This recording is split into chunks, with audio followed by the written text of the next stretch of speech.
Hello, my name is Omar Rampersad. It is Monday, June 25th, and there's a time delay on this camera.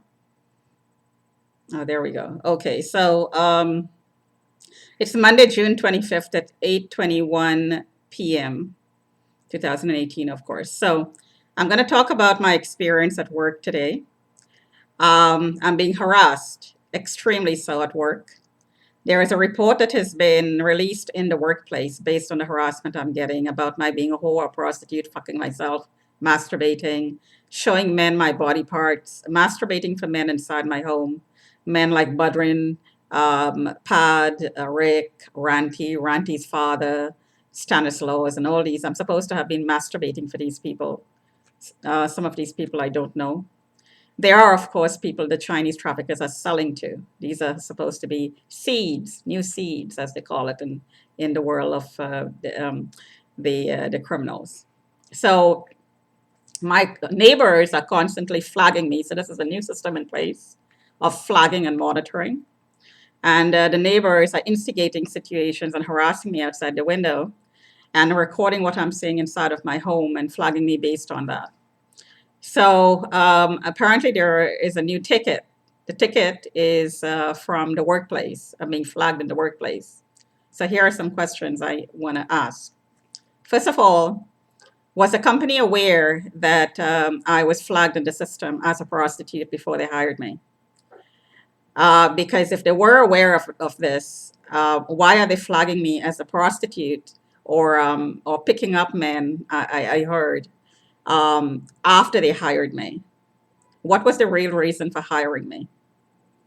Now, community targeting is a conspiracy. And a conspiracy is where a lot of people come together to make something criminal happen, to commit criminal acts against somebody else, a target like myself.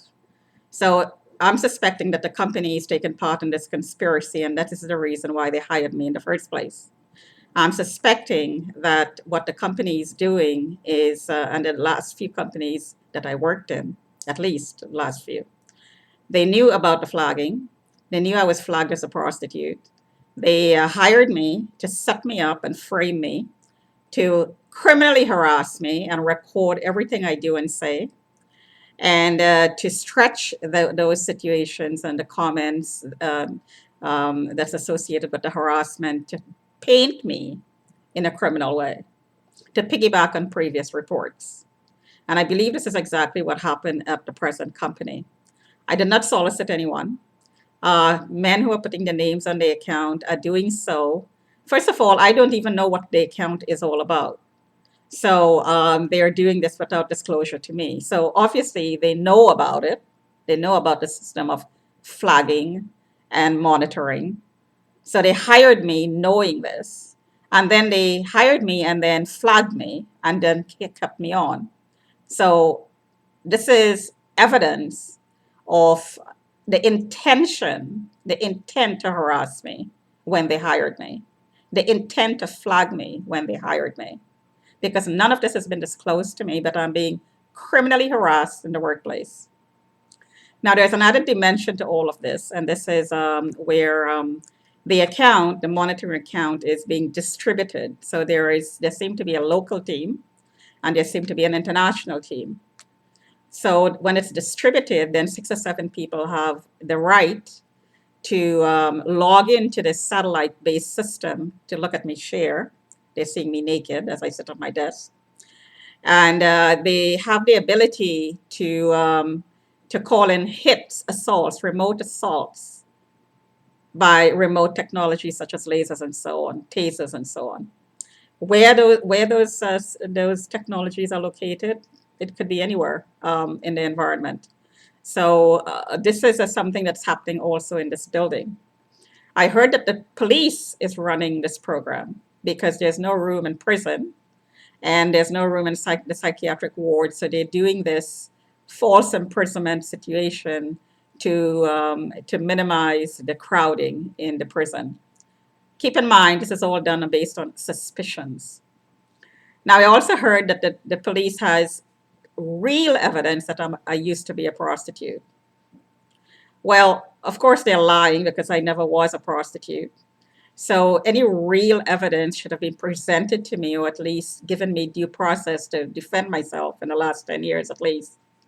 And this has not been done. But this information is in the public arena, and I heard that the police is making announcements about me as well. So this information is in the public arena. Therefore, I am being defamed without being given the opportunity to defend myself, due process. So it seems to be a fight against me and the Toronto police. First of all, I'm being flagged based on lies, and I'm being constantly flagged for the last years. I'm being monitored, and when I report that I am being stalked, I'm being told that I'm mentally ill. I was charged for a crime that I did not commit because I was being monitored and stalked and harassed and being flagged as a prostitute, because the two women who came after me were actually harassing me as a prostitute, but I got charged. So I am being targeted and profiled and repeatedly flagged as part of the targeting by the Toronto police. The police is lying about me. This is the bottom line. They're out and out lying and lending credibility to this whole program. As I said in my tweets, this is a rape and kill program, a torture, rape and kill program based on suspicions, and it should not be. The ticket that whoever got signed should not have been signed. It's based on lies. I did not pick up anybody. I did not solicit anybody. I did not stalk anybody.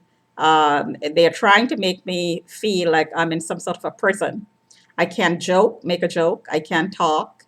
If I go to the bathroom, I'm walking around too much. If I go to the kitchen, I'm walking around too much. And I'm constantly being harassed about every single thing I do and say in this company.